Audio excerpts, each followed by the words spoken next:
Today we do have a short 10-minute video to show you the proposed trial budget. The video also includes information about the general obligation bond, the GO bond you'll hear it called, which was approved by the City Council back in December of '22. The proposed GO bond is not subject to change. Today's video is just informational. The GO bond requires voter approval and will be on the November 7th, 2023 ballot for consideration. So with that, we'll begin the videos, and then when the council member comes, we will have her give a few comments, and then we will start calling the names. So if we can begin the video. The City of Phoenix trial budget for fiscal year 2023-2024, proposed by the Phoenix City Manager, is ready for public review and comment. A trial budget is a rough draft of the actual budget, estimating how much money and how it will be used for the next fiscal year. How does Phoenix's annual budget work? The city budget is made up of three parts: the general fund, enterprise funds, and special revenue funds. The general fund is made up of city sales tax, property taxes, vehicle license taxes, and some fines and fees. The general fund supports many of the services our residents, visitors, and businesses have come to expect in Phoenix, such as libraries, parks, senior and youth programs, police and fire services, and more. Enterprise funds are those city departments that only charge the people who use their services directly, like water and sewer, airlines and passengers at Sky Harbor, and trash and recycling customers. Finally, special revenue funds, reserved for specific purposes from grants and voter-approved sales taxes dedicated for parks and preserves, transportation, and public safety. That's how Phoenix gets its money. Now, how do we spend it? Phoenix has a long history of responsible budgeting, ensuring resources are balanced to projected expenses each fiscal year. A top priority of the City Council is to ensure the public can engage in the budget development process every year, giving the community a voice in the future of our city. Residents have multiple opportunities to provide their input ahead of final budget decision-making scheduled for May 16th. Each year, departments look at what it will take to provide services for the upcoming year, and staff forecast what resources will be available to pay for services. The city manager then proposes a trial budget in March each year that identifies how resources should best be allocated to achieve city council and community priorities. Then, we ask for your input at community budget hearings in April each year by using the Fund Phoenix interactive budget tool available in English and Spanish, or by contacting the city directly to ensure the budget reflects the priorities of our residents and city council. After receiving your input, the city council will vote on the budget in May and legally adopt the budget in June each year. State law requires the city's budget to be balanced each year, and this year we are happy to report a projected budget surplus of $134 million. This is thanks to Phoenix's continued strong economy and sound fiscal leadership from the mayor and city council. For fiscal year 2023-24, the proposed general fund trial budget proposes to allocate the surplus primarily to address employee compensation. The city is experiencing significant vacancies across all city departments due to the competitive labor market, and increases are necessary so we can ensure our most valuable asset is paid competitively and positions can be filled with the best talent available to deliver services to you. This year's trial budget also includes $14 million in general fund money proposed to programs and services in city council and community priority areas. Focus Area 1, continuing services for vulnerable populations. To ensure vulnerable populations can continue receiving vital services that are at risk due to expiring or reduced grant funding, and increase resources used to help individuals experiencing homelessness, substance abuse, and behavioral health issues, $7.4 million is proposed to support the Low-Income Home Energy Assistance Program, Victims Advocacy Services, and expand the Behavioral Health Engagement Team's contract. The funds proposed would also expand the Phoenix Cares Outreach Program to increase resources focusing on targeted areas in the city with high concentrations of encampments requiring cleanup, and continue operations next fiscal year at shelters serving 420 individuals per night and approximately 1,300 each year. Focus Area 2, enhancing public safety responsiveness and criminal justice. To help improve emergency response times across the city, million is proposed for the Phoenix Fire Department for an additional rescue unit and to fully staff a new fire station located at 19th Avenue and Chandler Boulevard. As part of the Phoenix Police Department's focus on civilianization efforts, new positions are included for civilian investigators and police assistants within the department, along with training and crime scene specialists. Costs will be absorbed in the existing police department operating budget for fiscal year 2023-24.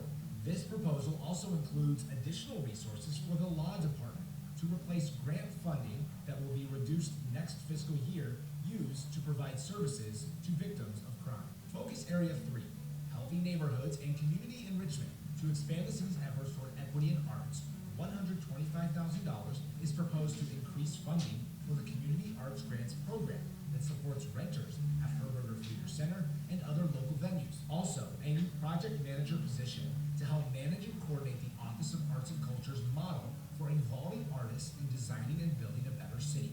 The cost for this position will be paid for with existing capital project funds. A proposed $571,000 for the Neighborhood Services Department would add funding to expand the gated alley program, providing resources to install approximately 77 new gated alley segments each year, and restore 2 grant-funded neighborhood inspector positions to the general fund, which will free up grant resources used to serve low and moderate income residents.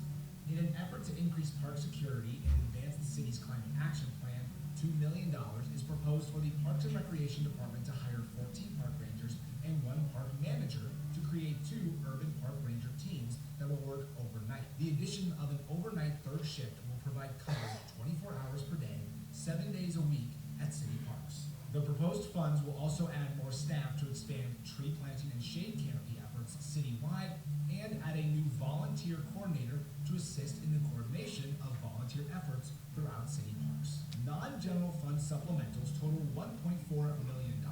Due to growth and security needs at the airport, $917,000 is proposed for 2 new access agents for badging services and to add vehicles needed for the airport bureau. $488,000 is proposed to support technology and streamlining of services provided by the Planning and Development Department, including managing the Shape Phoenix permitting system, enhanced electronic plan review, and staff to support increased human resource activity. In addition, $1 million is reserved for possible changes to the trial budget based on resident feedback on the budget, and $5 million will go to the general fund contingency or rainy day fund to ensure resources are available in the event of unexpected economic or financial events. This has been just a taste of what you will find in the 2023-24 City of Phoenix proposed trial budget. More information on the proposed budget is available at our website, Phoenix.gov/budget. We encourage you to provide your input using Fund PHX, an interactive budget tool available in English and Spanish that lets you provide direct feedback on the proposed fiscal year 2023-24 trial budget additions. We hope that you'll review additional details in the budget tabloid available at each budget hearing in English and Spanish and online at Phoenix.gov/budget. Please share your feedback in whatever way works best for you at one of the community budget hearings or by email at budget.research@Phoenix.gov. You can comment on the city's social media pages at CityofPhoenixAZ on Facebook or on Twitter using hashtag PHXBudget, or call us at 602-262-4800.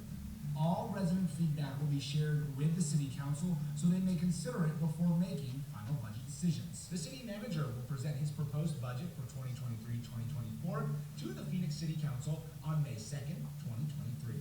The Council's budget decision will take place on May 16th, 2023. Thank you for being a part of this important process. We look forward to hearing your ideas for this year's trial budget and the future of Phoenix. And now to an informational update on the City Council approved 2023 General Obligation Bond Program. In December, the City Council approved a General Obligation Bond Program to advance to the voters in the upcoming November 7th election. General Obligation Bonds, also known as GO bonds, provide a mechanism for the city to fund the construction and rehabilitation of city facilities and infrastructure such as parks, libraries, fire stations, police precincts, community centers, streets and storm drains, and arts facilities. A GO bond program requires voter approval and cannot be used to fund operating costs like staff salaries or to fund assets in which the city has no interest. Phoenix voters have approved 12 GO bond programs since 1957, totaling $4.5 billion, with the last GO bond program approved by voters in 2006. This 17-year gap is the longest in the city's bond program history and has resulted in a significant amount of unfunded capital needs. In 2022, Phoenix City Council appointed a Citizens GO Bond Committee to identify the highest priority unfunded capital needs, totaling $500 million. In the fall, committee members met to review capital needs identified by city departments and heard proposals and input from the public. After 3 months of committee deliberation and extensive public input, the committee recommended a proposed $500 million GO Bond program to Phoenix City Council. The City Council approved GO Bond programs include projects in the areas of arts and culture, economic development and education, environment and sustainability, housing, human services and homelessness, neighborhoods and city services, parks and recreation, public safety, and streets and storm drainage. The program includes projects such as a new Latino cultural center, acquiring land for Rio Reimagined, affordable housing property preservation, a new senior and recreation center, new regional pools, and improvements to existing community centers and park facilities, funding for heat resiliency projects, Vision Zero roadway safety initiatives, new and expanded library branches, and new and renovated fire stations throughout the city to improve response times. The full list of projects and programs is available on the city's website at Phoenix.gov/bond. Voters will decide the outcome of the City Council approved GO Bond program during a November 7, 2023 bond election. Election materials, including an informational pamphlet with more detail about the bond program, will be mailed to all voters in the fall ahead of the election.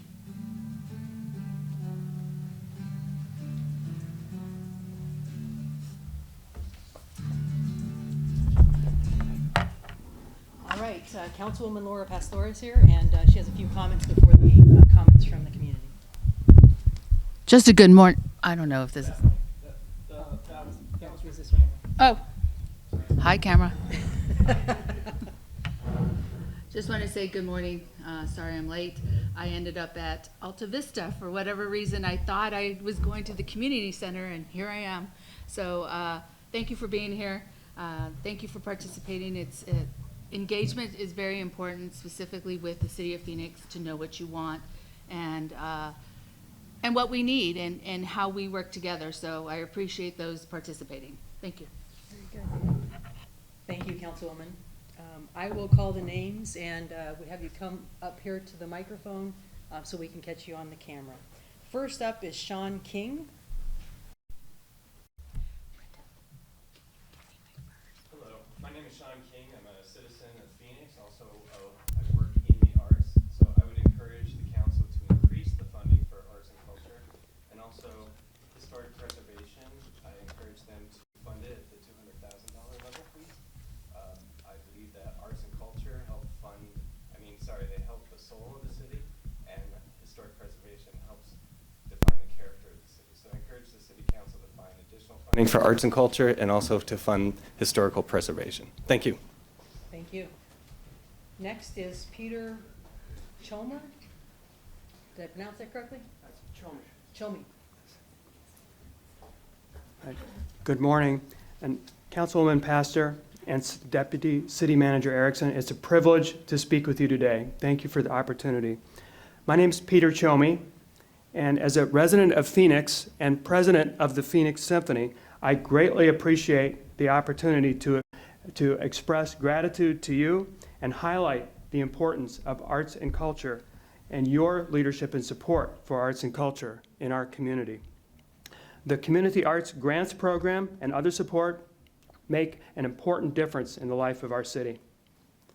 With your leadership, our arts organizations are making important progress as we begin to emerge from the pandemic.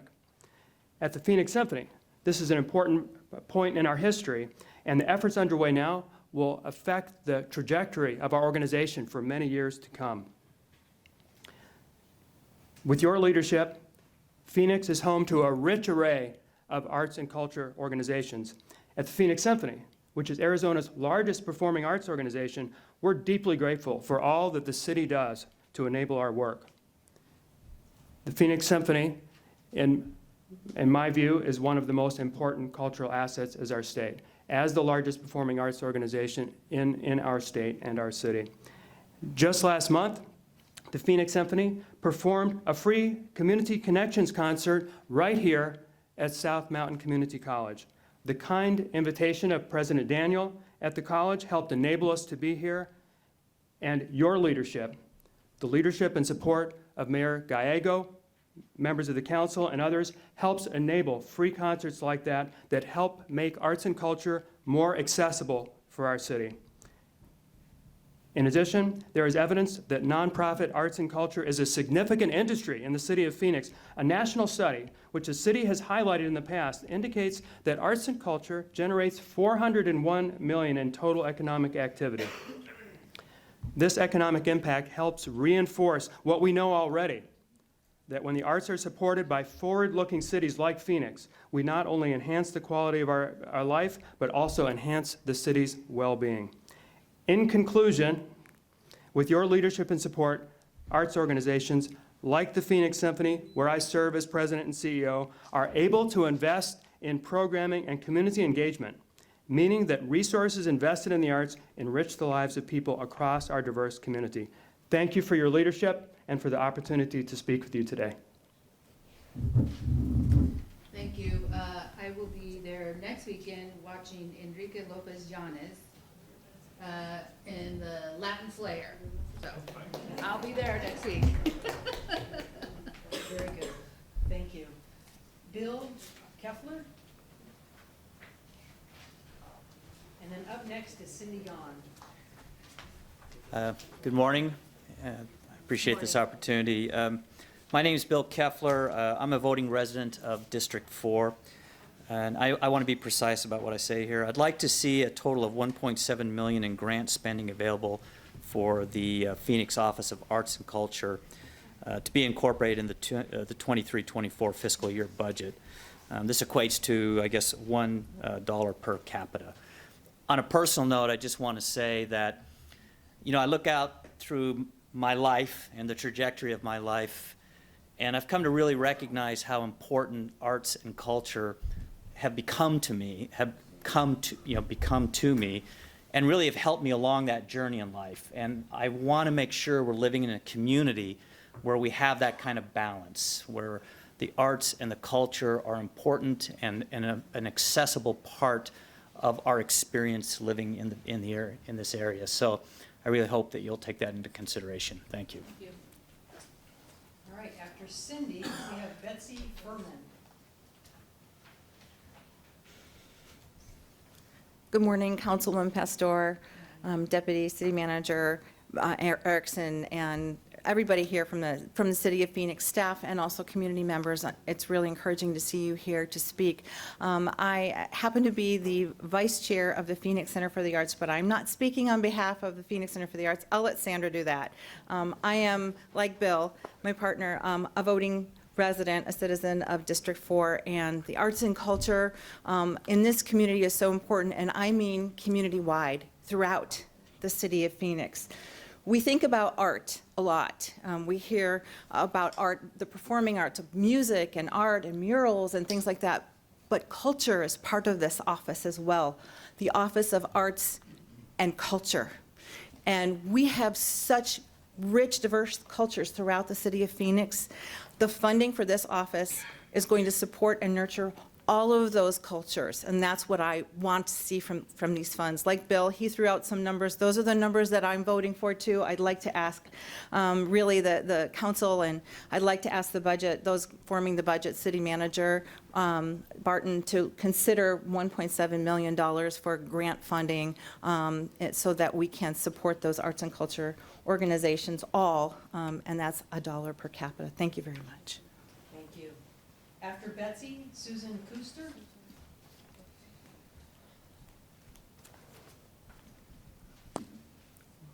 Good morning. My name is Betsy Furman, and I'm pleased to be here today representing the Children's Museum of Phoenix, and also a proud parent and spouse of 4 local musicians. As the COO of the Children's Museum of Phoenix, I see firsthand every day how early and frequent exposure to arts and culture impacts the trajectory of children's lives. The Children's Museum is unique in our community for many, many families and small children. It's the very first cultural experience they often have. The City of Phoenix supports the Children's Museum through our grants from the Office of Arts and Culture, providing thousands and thousands of young children and their families with free or greatly reduced admissions to the Children's Museum, but also to other amazing arts and culture organizations around the Valley.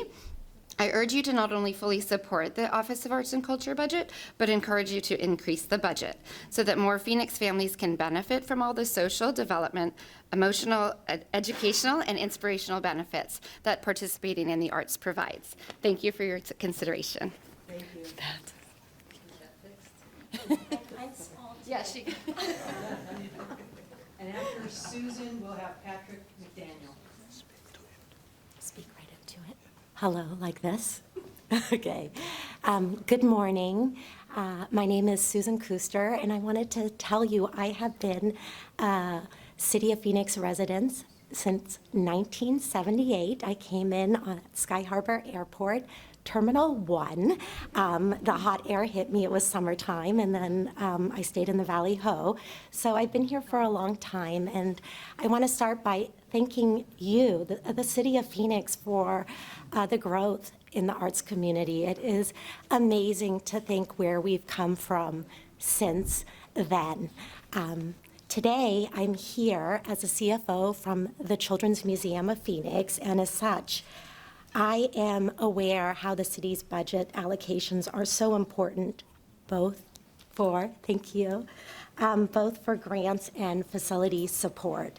The Children's Museum, as you know, is located in the city-owned historic Monroe School in District 8. Hold on, I can't see. And is one of the most beloved and visited arts and culture venues in the city, with up to 350,000 visitors expected this year alone. Through the museum's Every Child program, the museum is committed to serving over 75,000 children and their families for free or at greatly reduced prices to ensure that all young children of our city have access to the educational and fun programs and exhibits the city provides. I always think that we're also a culture, a gateway to the arts for those kids. It is with the very generous support of the City of Phoenix that we are able to provide such extensive access and impact to the citizens of our community. Your investment in the increased arts and culture budget will help create a more vital quality of life for visitors, future residents, I'm using it correctly now, I can hear the difference, and our current residents, and will help create the future for Phoenix we want for our children. Thank you so much. I really appreciate the opportunity. Thank you. After Patrick, Sandra Bassett.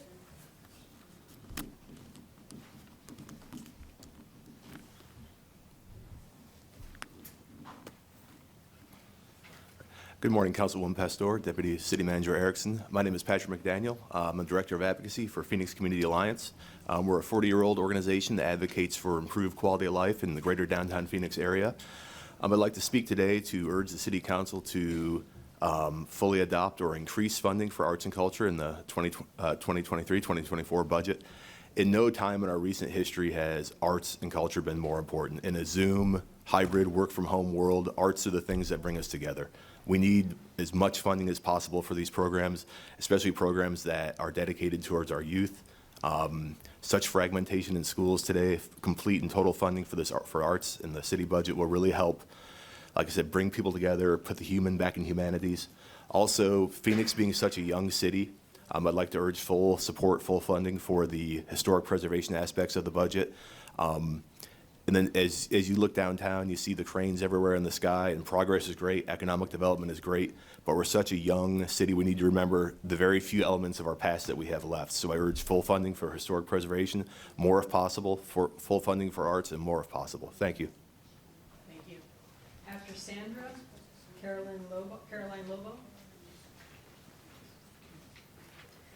Good morning, Councilwoman Pastor, Deputy Manager Erickson, Director Williamson. It's a pleasure to be here, and as my colleagues has previously expressed, the need for arts and culture is great. But let's talk about the economic impact that arts and culture has. It is a significant driver of economic revenue for this city, especially when we look at when organizations and events come here, businesses come here, Super Bowl comes here. They come not to just provide services, but they ask the question, what can our people do?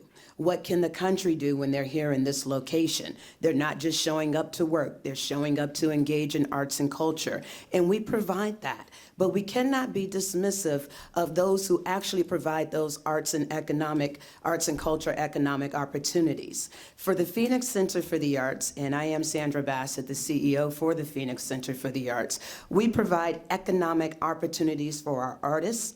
We provide skills and opportunities for them to increase their skills and then go forth and serve within the community, which then becomes an additional economic driver. So while we make things look good, it's at a cost, and someone has to make sure that that cost is supplemented. So we definitely ask for the $1 per capita, but that we don't stop there, that we continue to invest as our city continues to grow and rely on us to provide arts and culture opportunities for those outside of our state to come in and enjoy.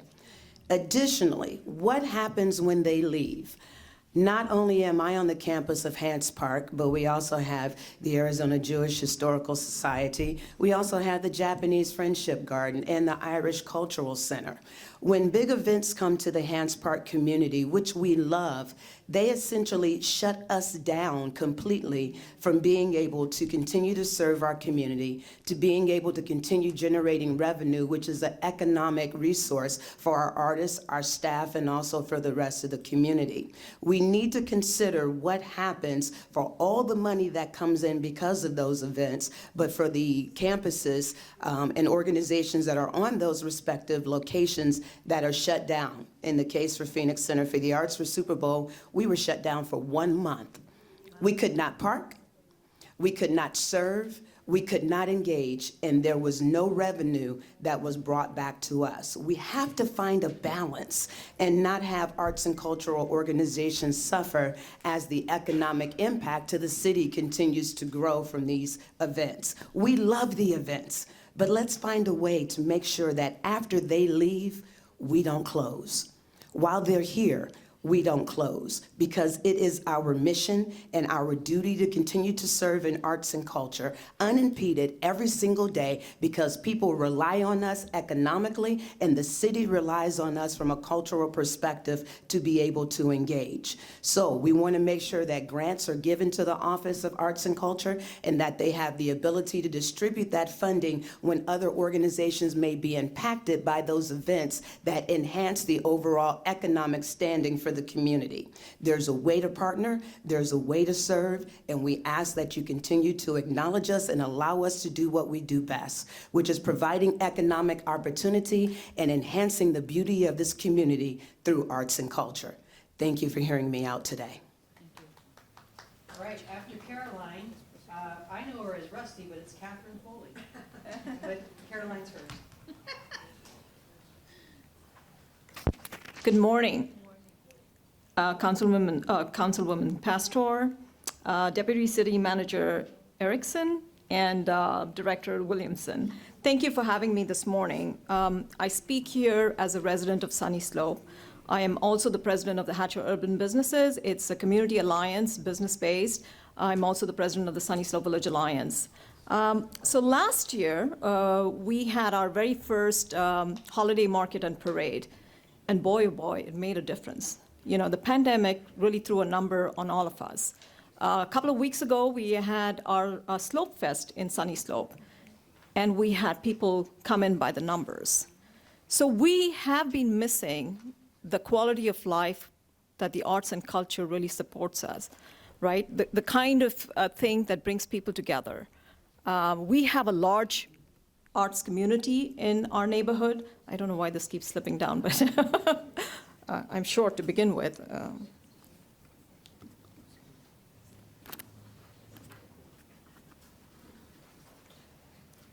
Okay, thank you. So we have a large arts community in Sunny Slope, and it's amazing to see how people are engaged with one another when we have events. So it is such an important part of our legacy. Arts and culture, like you all have said in your comments, is very important. I am an architect by profession, and I cannot tell you what a difference arts does to people. If we don't have this as our legacy, we will not have anything but Zoom, WebEx, and computers. We will forget how to greet one another. We will forget how to interact with one another. And it is important as we continue is to invest in the arts and culture for our communities. As I said, it is our legacy. It is what brings people together, and we need to continue to have that. So thank you for having me today. Thank you. After Rusty, we have Stephanie Espinosa.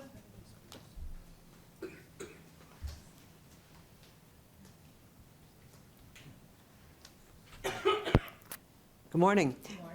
And again, let me add my thanks to all of you for being here today and for giving the arts community this very special opportunity to provide the kind of testimony that you've been hearing today. And I can't be more eloquent than what you've already heard, but let me just add a couple of points of perspective.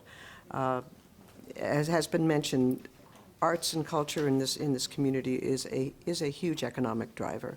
And it is a driver not only for the direct economic activity that it promotes, but for the secondary activity that it promotes. For every dollar you're putting into the arts, you're getting about 143% return on your investment. And wouldn't we all love to have that? Oh, goodness gracious, yeah. I don't usually... Yeah, we could just do... Okay, we'll just try to do this, yeah. Much better, yeah.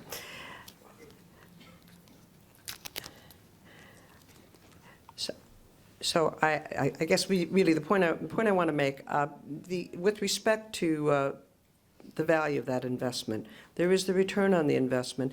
There is also the fact that so much of what you're hearing today is possible because of the public investment in the arts, which make these activities affordable and accessible to the broadest number of people possible. These are nonprofit arts and culture organizations whose only purpose really is to serve their audiences and to serve their community. I think it's an interesting fact to add that, of course, Phoenix is the 5th largest city in the United States.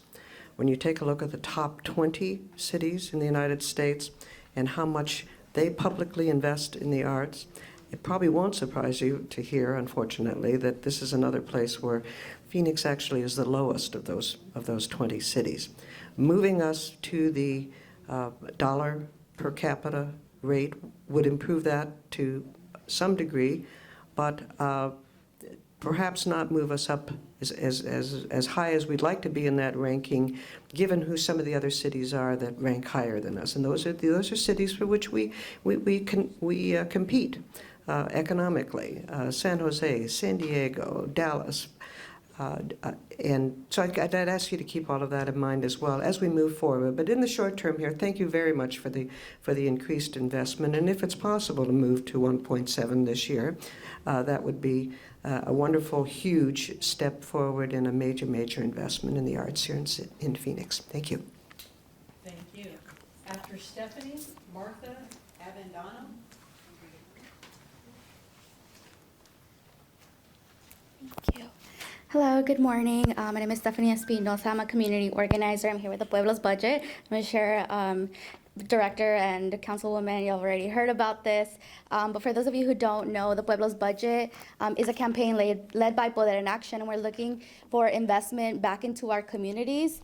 And this past fall, we dedicated a really long, extensive time into really researching and having deep conversations with our community members in their homes, with their neighbors, with their family members, with their friends, to really dig in deep about the things that they need in their community, especially after the pandemic. And during the pandemic, we've surveyed thousands of people.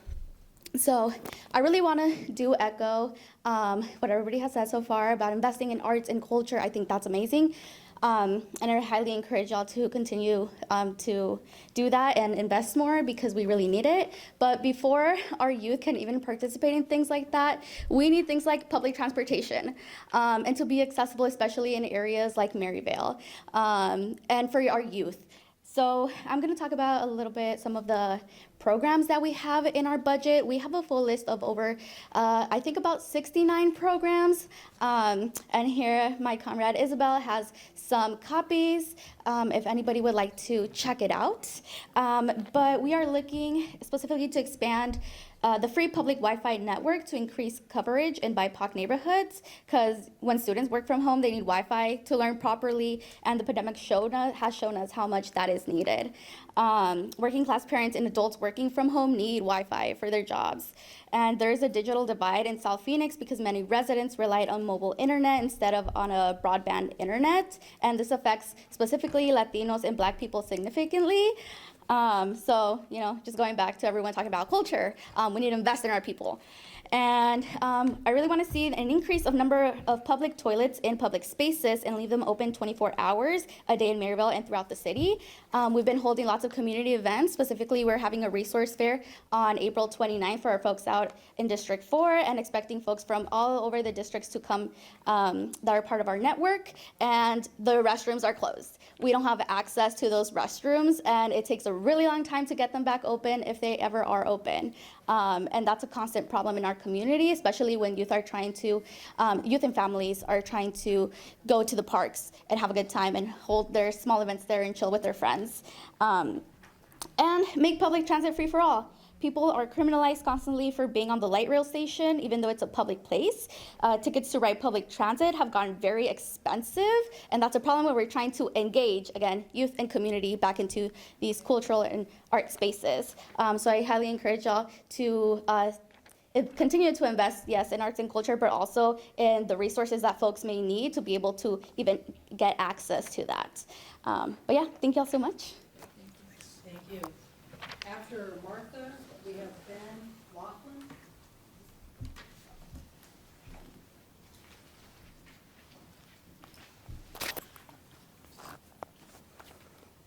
Buenos días a todos. Good morning to all. Mi nombre es Marta, soy residente de Maryvale y he venido hasta acá.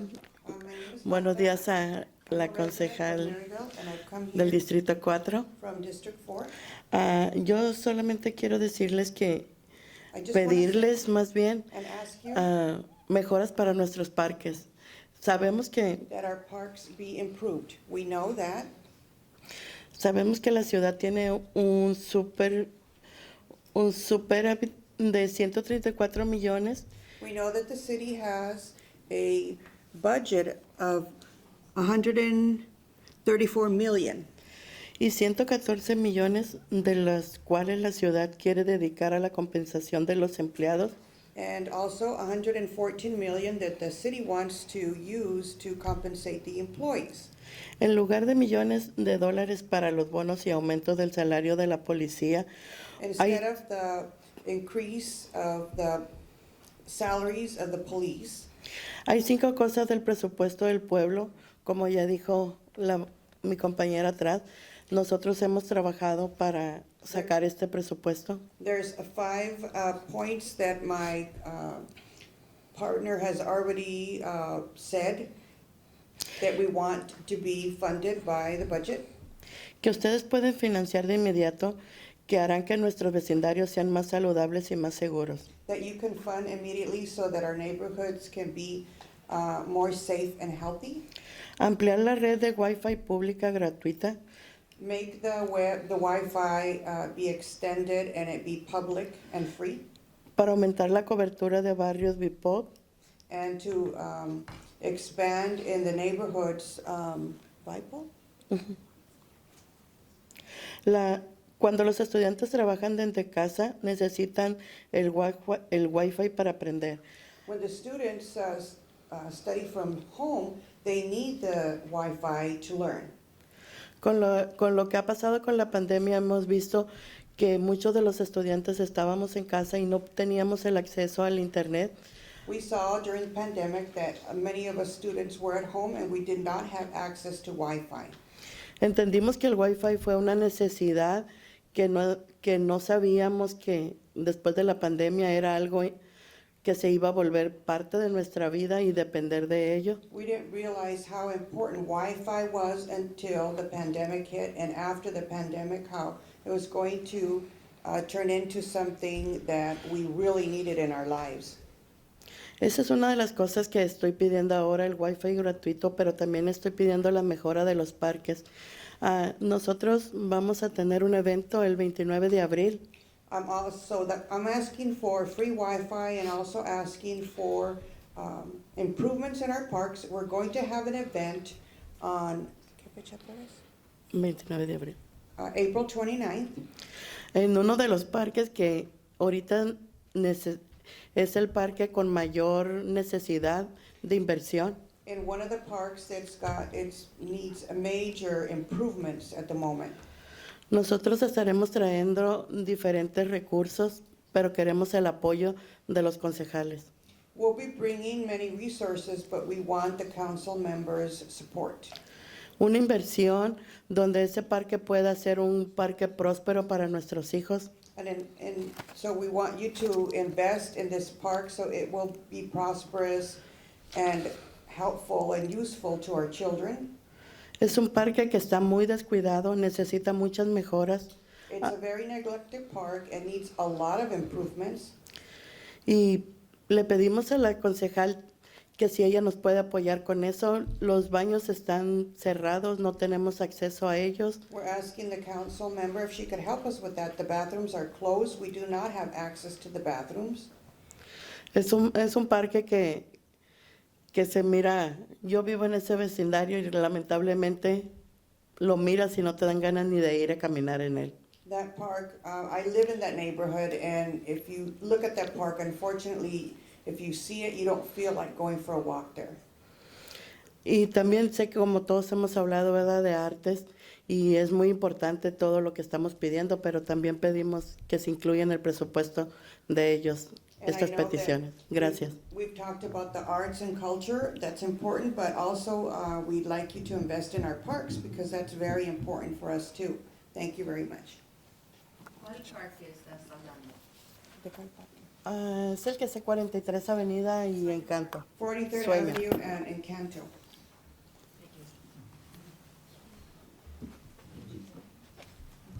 Thank you. Tracy Hall is here from the Parks Department, and she will talk to you afterwards. Martha? Martha. Tracy can talk to you about the park. Stephanie as well, which facility. So you don't have to do it now, but afterwards. Puedes hablar con ellas sobre el parque y el evento que está pasando y podemos abrir los baños y todo. So, puedes hablar con ella. Thank you. All right, after Ben, we have Isabel Garcia.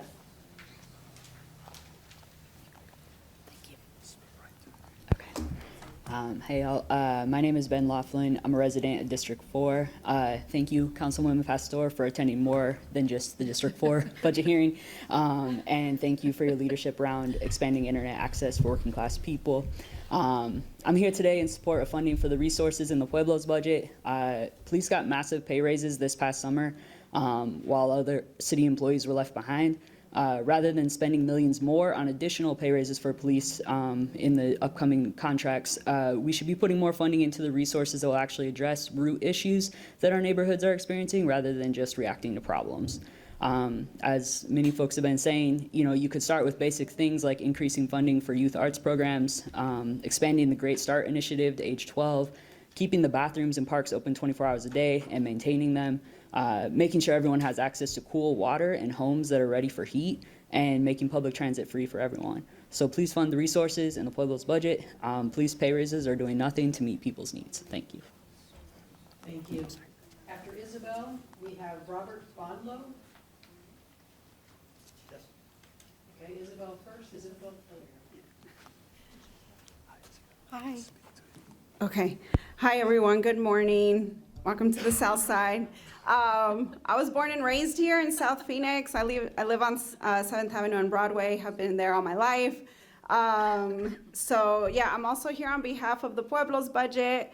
And I want to echo everything that Stephanie, Marta, Ben have said, that we have talked to thousands of people here in Phoenix, specifically folks who are directly impacted by the neglect and a lack of resources in their communities. And those folks are folks of color, on the west side and the south side. Those two communities are historically underfunded communities here in Phoenix. And so we created, through those conversations with those thousands of people, we created the Pueblo's budget. And Deputy City Manager, I haven't seen you, so I'm gonna give you a copy.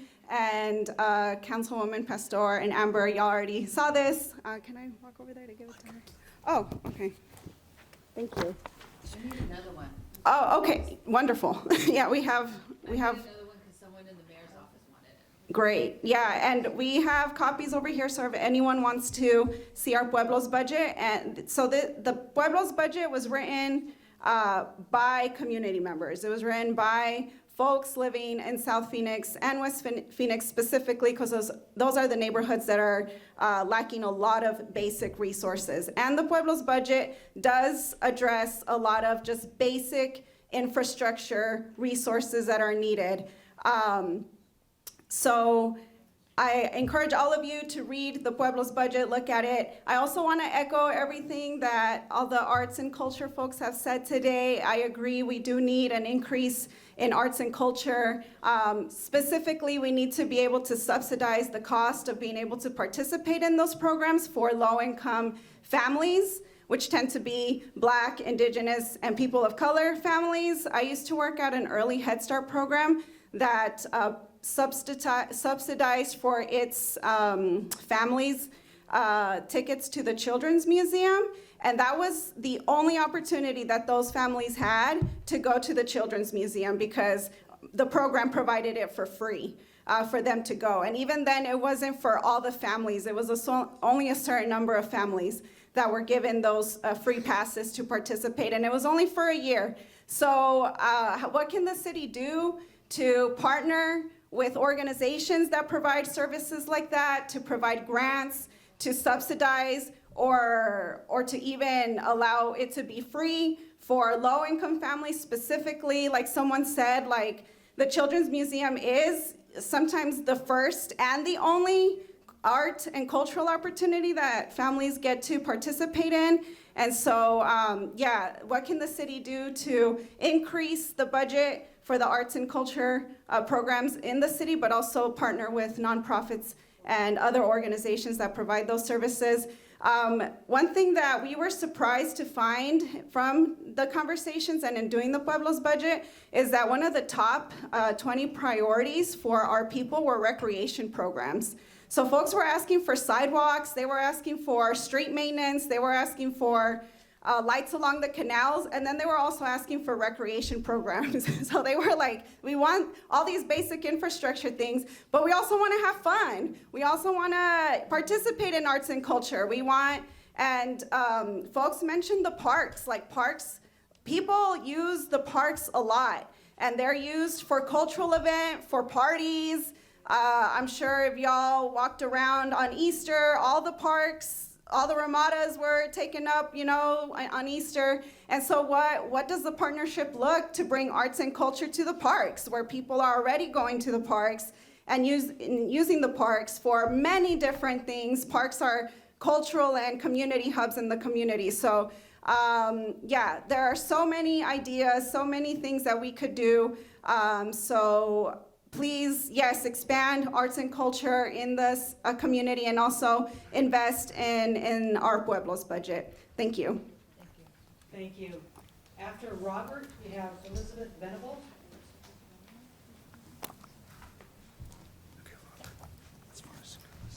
Okay.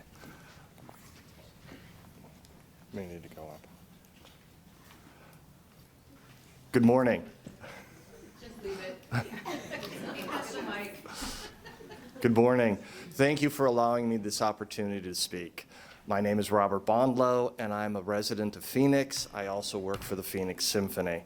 And I would like to just stress the importance of supporting arts and culture, but from a different perspective, an economic perspective.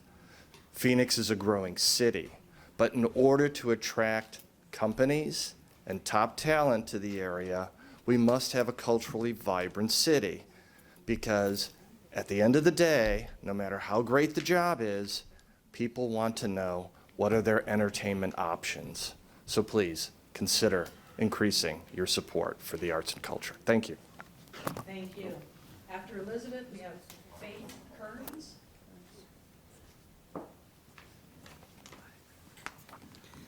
Hello, Councilwoman Pastor and other lovely staff and persons. Okay, my name is Elizabeth Venable. I live in District 3, just for the note. I am representing an organization called Fund for Empowerment, but I also support the Pueblo's budget. I wanted to highlight the need for affordable housing in our communities. I know that there are restrictions on what the city can do to provide affordable housing. For example, there's no rent control allowed in the state of Arizona, and it takes investment in our communities to create affordable housing.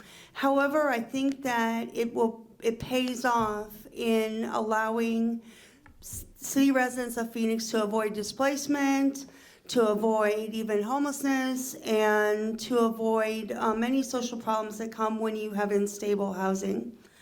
Also, I wanted to add, and this is somewhat different from the Pueblo's budget, but this is from my own perspective. I am very frustrated that most of the shelters in the area are not ADA compliant. They may not have the funds to be ADA compliant, but people will get kicked out for having epilepsy, for having physical disabilities, emotional, behavioral, cognitive. If you can't take care of yourself, essentially you can't stay at many of the shelters in the area. So that's, I think, a resource issue as well as a policy issue. And I think that partially to ameliorate it, we need to invest more in shelters, and I know you have been doing this more, but I think it needs to come out of the general fund, because that's the City of Phoenix's real resources. I consider that your guys' money, your contribution to the community, as opposed to just a federal contribution to the community.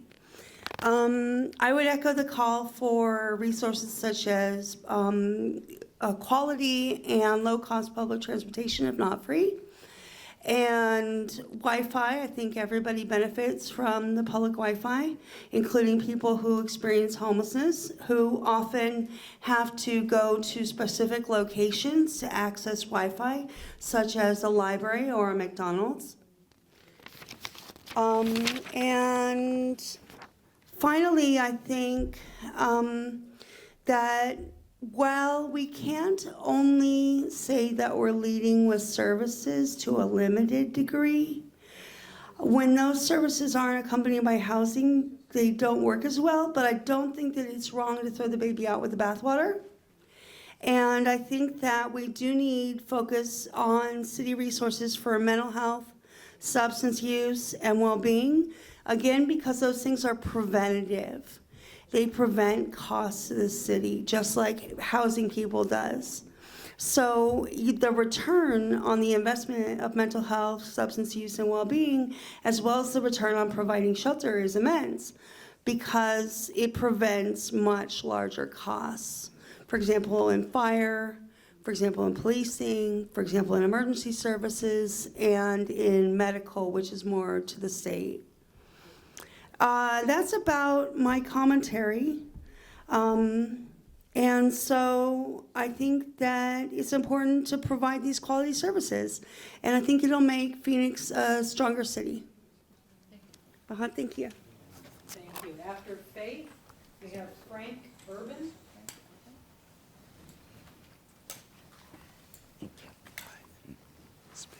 Good morning, everybody. My name is Faith Kearns. Coming from a personal perspective, I am disabled, and I have had to try to use shelters, which in fact was turned away because they were not ADA approved. I'm also with the group, I'm associated with Funds for Empowerment. And I'm hoping that maybe we can get enough housing. I know you're working on this. I understand this.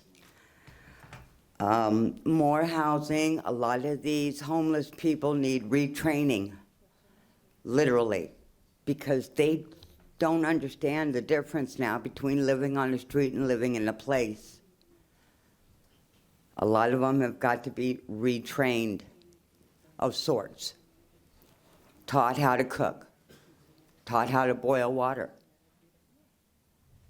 A lot of the things you lose when you're on the street because you don't use the ability, the old term, use it or lose it.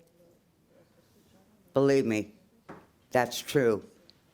I've been in housing now for almost 2.5 years and off the streets.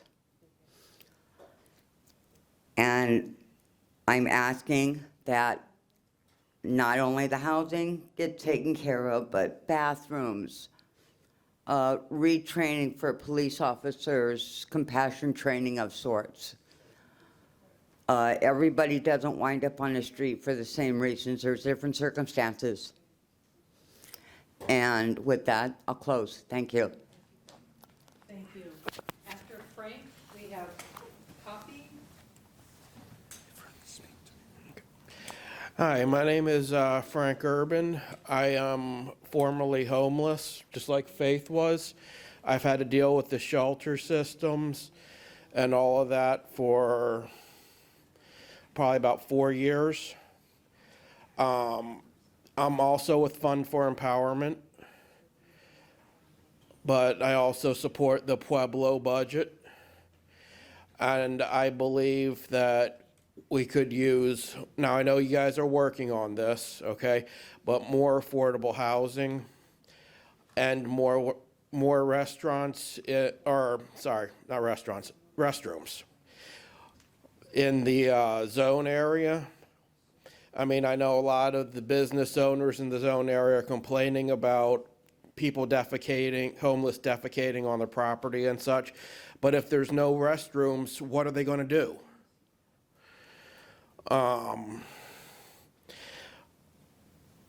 I've also been in housing for about 2.5, maybe 3 years now. I'm in District 7, I believe. And with that, I'll close. Thank you. After Copy, we have Katrina Collins.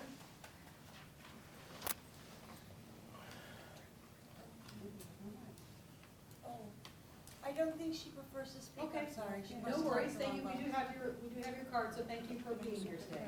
Appreciate it. Katrina? And after Katrina, we have Holden Patrick Coors.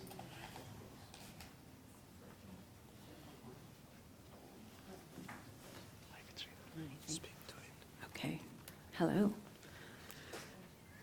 Thank you, Councilwoman Pastor. Deputy Director Inger Erickson, nice to meet you. My name. The budget, so this is It's very nice to meet you. Can I get you anything?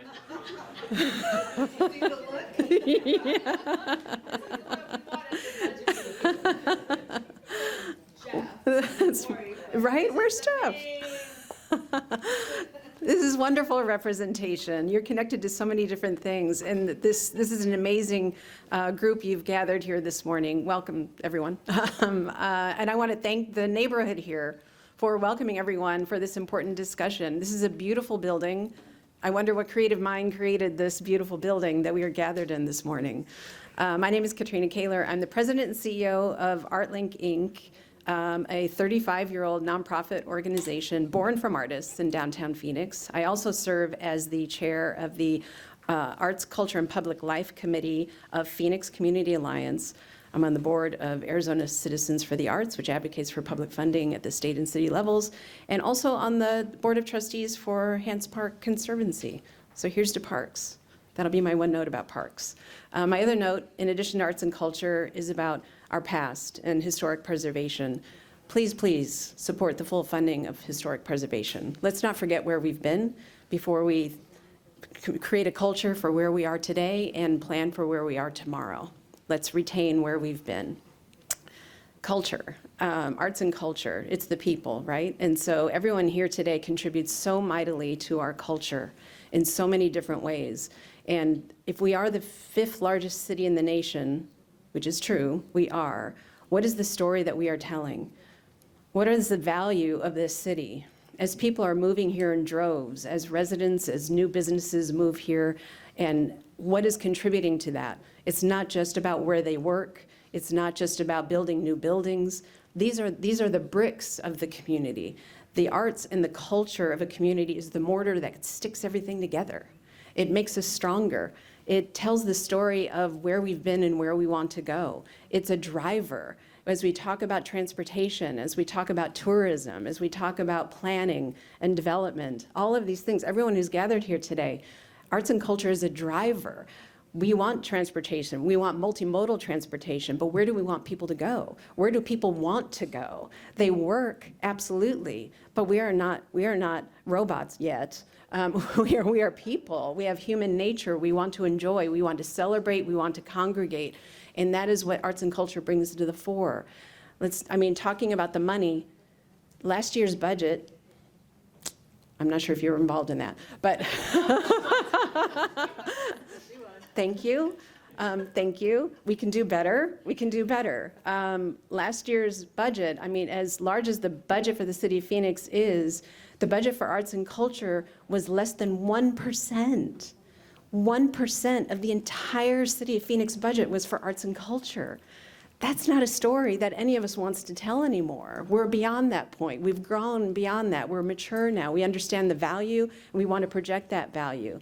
We thank you for the 125 that's in the current budget. We thank you for that. We think the increase of 300,000 is a modest one. It still doesn't get us to 1%.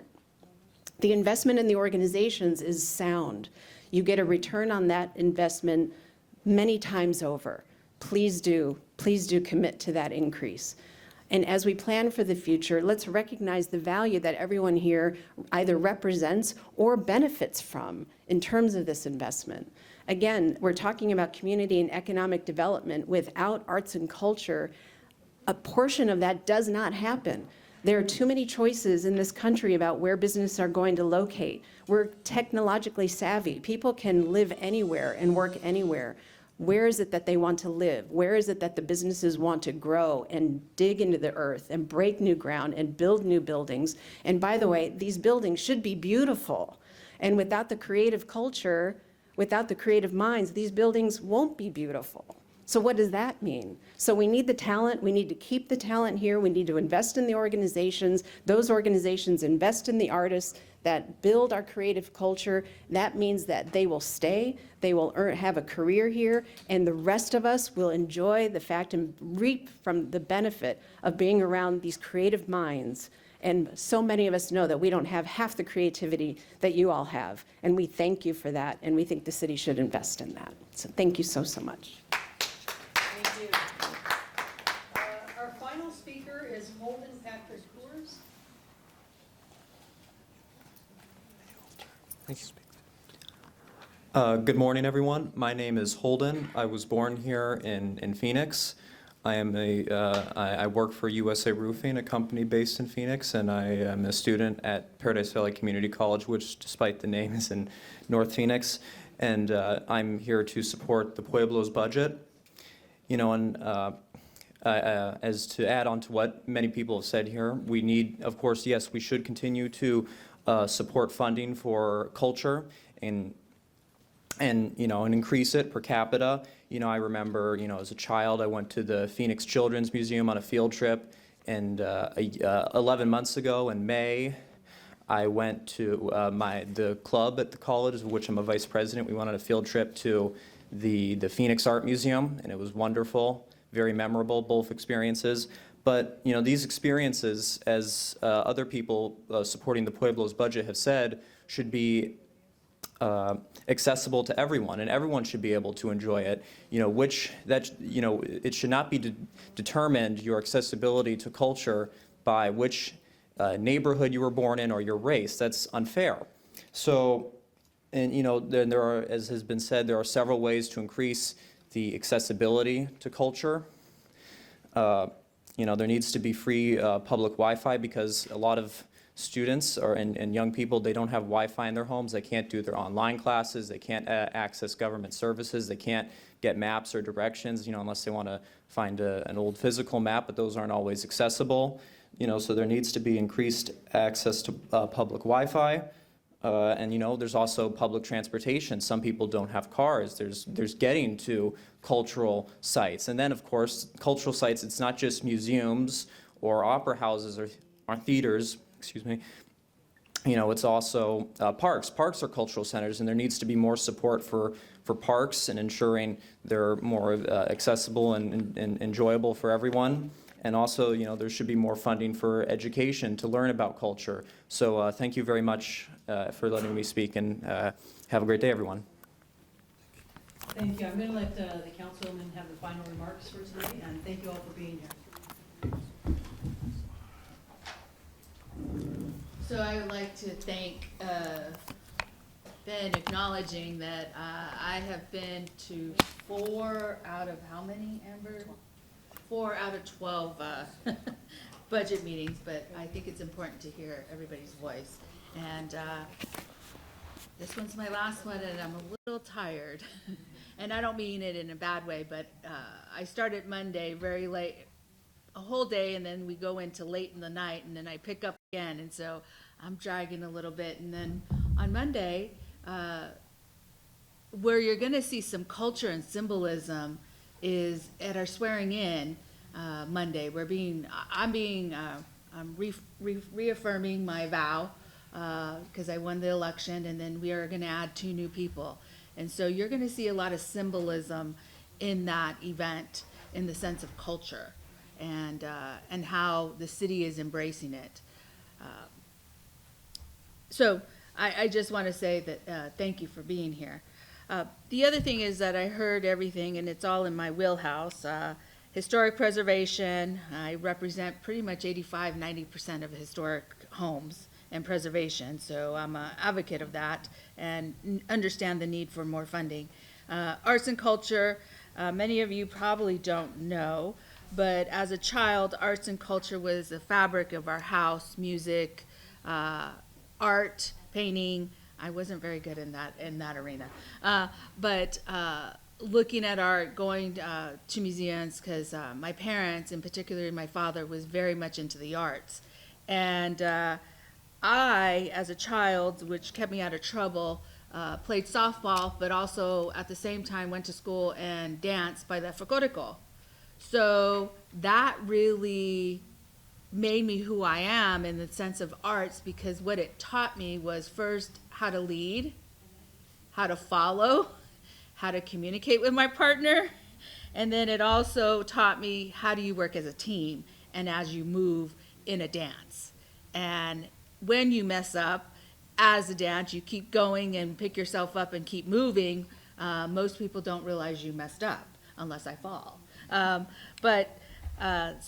So I understand the impact of culture, and I understand the impact of music. I also played the flute, wasn't very good at it, but I played it for 3 years, understanding how to read music. It also helped my brain power to learn and memorize and then be able to practice. And so it brings a lot of activity for our brain and memory and pieces that help us in education. As you know, I'm a teacher.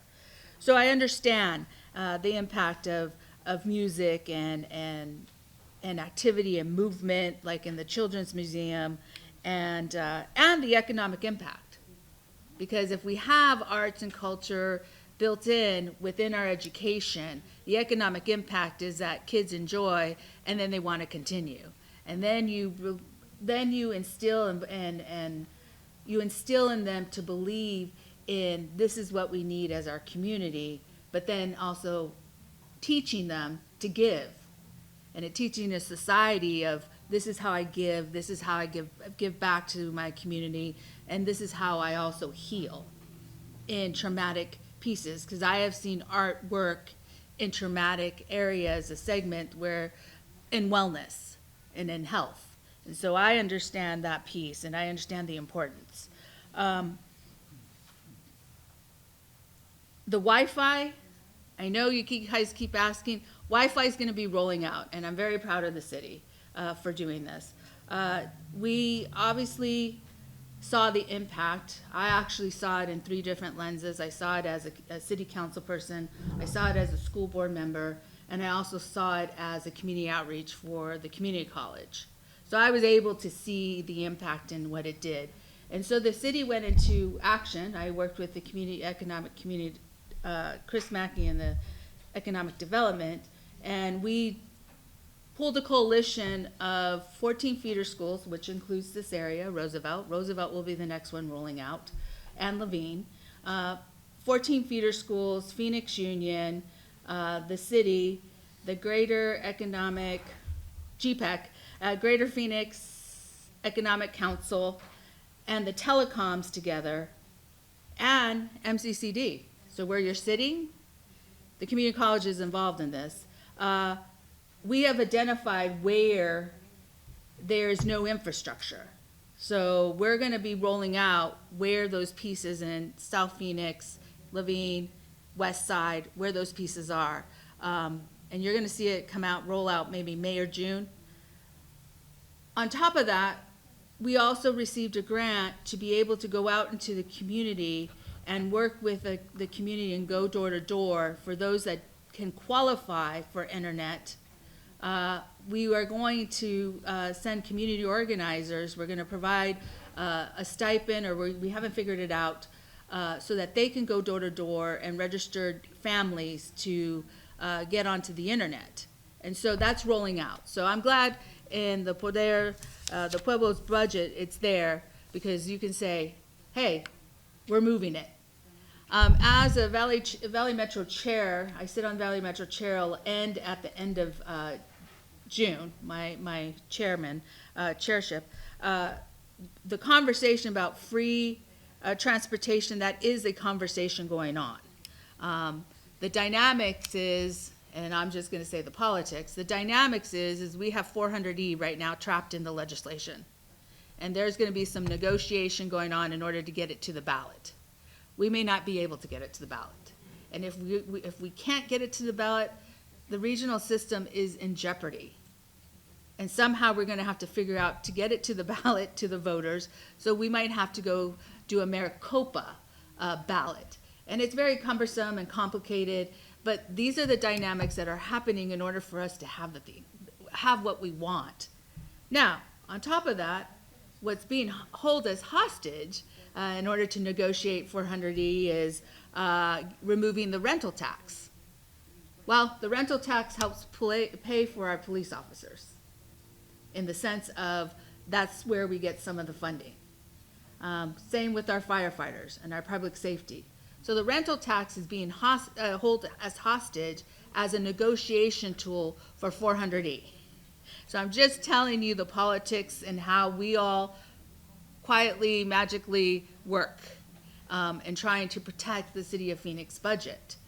But on top of that, there's also removal of a business tax. So there's several items in the legislation right now that I highly suggest you go and look at and start giving an opinion to your legislature, so that then we can move the needle to have these things for our community and the needs. There's tons of needs in our community, but if they start chipping away, we're not going to be able to fund it. Bathrooms. I heard on Monday about Sueño Park. I had a crew out. Inger was out there Tuesday morning looking at everything. So we could talk to Tracy and Inger about some of the dynamics at Sueño Park. Bathrooms, let me know when the event is. I think it's the 22nd. Okay, the 29th. I'm 1 weekend off. And to be able to get the bathrooms. Affordable housing, yes, affordable housing. We're trying, we're moving, But to build as quickly as we can, it's 9 months. That's how quick we can get something up. We are pushing as a council to find something faster. Even if we purchase a hotel, it's taking another 6 months to put it to compliance. Another dynamics is they can't find contractors, or the contractors are not showing up. So there's all these nuances, and I'm really sorry, but we do need affordable housing.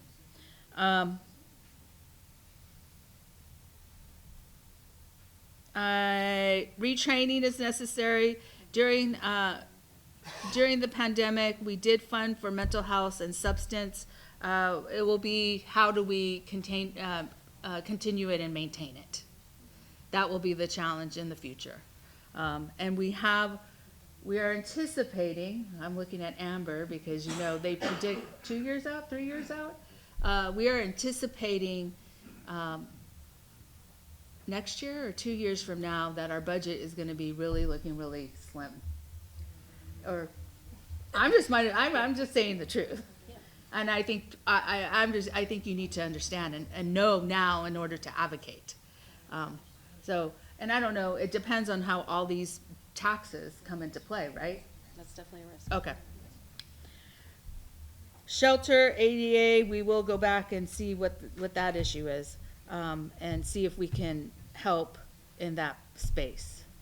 But you probably also don't know, as a teacher, I worked in Chicago public schools for 4 years, and I worked in the Office of Language and Culture. And I was the one who was designated to work with all the 9 world-class museums to build curriculum around the school and around the standards, and we did curriculum from K to pretty much high school. And then we did pre-K. I did it also for theaters. It was called Theaters in the Park and Museums in the Park. And so there was a very well-committed mayor, and the wife was very committed to the arts and culture. And so they funded a lot of the projects, but that was a totally different system too. And so I was able to at least have my hand or touch on it, and worked with many teachers to write the curriculum and provide all the bus rides and everything that was needed. So I understand. And for me, culture, arts and culture heals. It demonstrates compassion. We also learn patience, and it provides hope and love. And so I will be an advocate for this, and I'll be an advocate for everything else. But I would say we're trying our best that we can. So thank you for being here. I'll be quiet now, and appreciate you. And that concludes our budget hearing for today, and this was the last one. So May 2nd is the next time the budget will be available for public comment. Thank you. I'd like to thank the staff, because all the staff goes with us. So thank you.